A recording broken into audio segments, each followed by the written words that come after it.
नमस्कार दोस्तों, मेरा नाम डॉक्टर नितिन कुमार रायसिंघानी है। मैं संतोबा दुर्लभ जी मेमोरियल हॉस्पिटल में कंसल्टेंट फिजिशियन के रूप में कार्यरत हूँ। आज जैसा कि आप सब लोग जानते हैं वर्ल्ड रेबीज़ डे है, तो आज डिस्कस करते हैं अपन रेबीज़ के बारे में। बस थोड़े से कुछ पॉइंट्स हैं वो मुझे डिस्कस करने हैं। सबसे पहला पॉइंट कि रेबीज़ क्या है। रेबीज़ एक ऐसी प्रॉब्लम है जो कि रेबीज़ वायरस से होती है। रेबीज़ वायरस अपने तक कैसे पहुँचता है? जो भी जानवर इस रेबीज़ वायरस से ग्रस्त है, वो अगर किसी इंसान को या किसी दूसरे जानवर को काटता है तो उससे ये रेबीज़ फैलने की संभावना रहती है।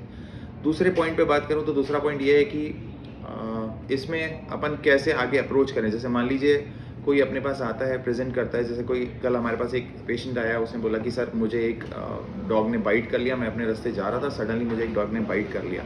तो मेरा सबसे पहला सजेशन तो आपको ये रहेगा कि सबसे पहले आप घबराएँ नहीं, और जहाँ पे भी आपको डॉग ने या किसी और अदर मैमल ने, जैसे कैट हो गया, रैबिट हो गया या कोई और मैमल हो गया, उसने अगर आपको काटा है तो घबराएं नहीं। सबसे पहले उस जगह को आप अच्छे से सोप से वॉश कर लें और किसी भी नियरेस्ट अस्पताल में जाके दिखाएं। और क्यों दिखाएं? अब आप क्वेश्चन पूछेंगे कि सर दिखाने की क्या ज़रूरत है, हम वैसे ही वॉश करके घर पे। नहीं, ऐसा नहीं है, क्योंकि जो वुंड है, जो भी आपको जिस भी जानवर ने काटा है, उसको हम लोग कैटेगराइज करते हैं। जैसे कि सबसे पहली कैटेगरी की बात करूँ तो उसमें ऐसा आता है कि अगर खाली आपको उस जानवर ने केवल एक हल्का सा उसके जो सलाइवा है उसमें आप कंटामिनेट, उस सलाइवा के साथ में आपका जो है कांटेक्ट हुआ है।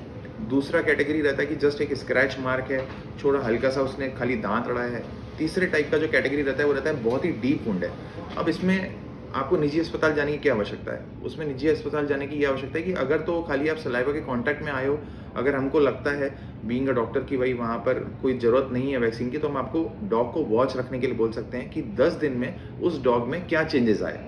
एक तो ये हो सकता है। दूसरा ये हो सकता है कि अगर वो आपको स्क्रैच है और वहाँ से आपकी ब्लीडिंग हुई है और उसका सलाइवा के साथ आपका कॉन्टैक्ट हुआ है, तो डेफिनेटली आपको उसके अनुसार आपको वैक्सीन लेने पड़ेंगे।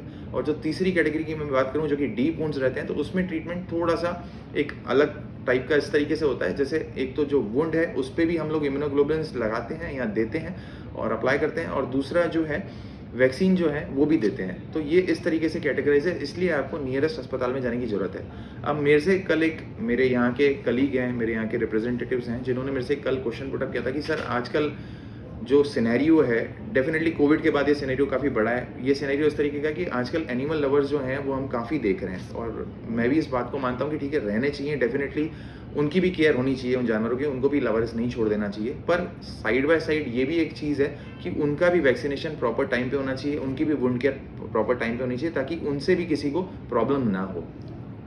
अब जो नेक्स्ट पॉइंट है वो ये है कि आगे के जो लक्षण हैं और आगे की जो चीज़ें हैं वो अपने को कैसे पता चले। तो लक्षण में सबसे पहले मैं आपको बताना चाहूँगा कि इनका जो इनॉकुलेशन पीरियड रहता है, जैसे मान लीजिए मैं आज किसी रैबिड एनिमल के साथ में कांटेक्ट में आया, तो जो इनका जो सिम्टम्स यानी जो लक्षण की प्रक्रिया रहेगी, वो जिस दिन से मैं उस जानवर के कांटेक्ट में आया हूँ और जिस दिन तक उसके लक्षण सामने आएंगे, इसका जो एक एवरेज जो टाइम पीरियड है दैट इज़ 20 टू 90 डेज़। लेकिन कुछ लोगों में देखा गया है कि कुछ दिनों में ही ये लक्षण आ जाते हैं, और कुछ लोगों में देखा गया है 1 साल के बाद भी ऐसे लक्षण दिखाई देते हैं। अब ये लक्षण रहते कैसे हैं? ये लक्षण आपको 2 विभिन्न प्रकार से दिखेंगे। एक रहता है प्रोड्रोमल सिम्पटम, जैसे कि अपन बोलते हैं कि आपको थोड़ा सा बुखार आ गया, मैलिएज हो गया, थोड़ा बॉडी एक हो रहा है, और जैसे ही लक्षण धीरे धीरे बढ़ेंगे तो इसमें क्या होगा, जैसे आपका कन्फ्यूजनल स्टेट बढ़ जाएगा, एंजाइटी वाला पार्ट बढ़ जाएगा, ट्रिमर्स आने शुरू हो जाएंगे।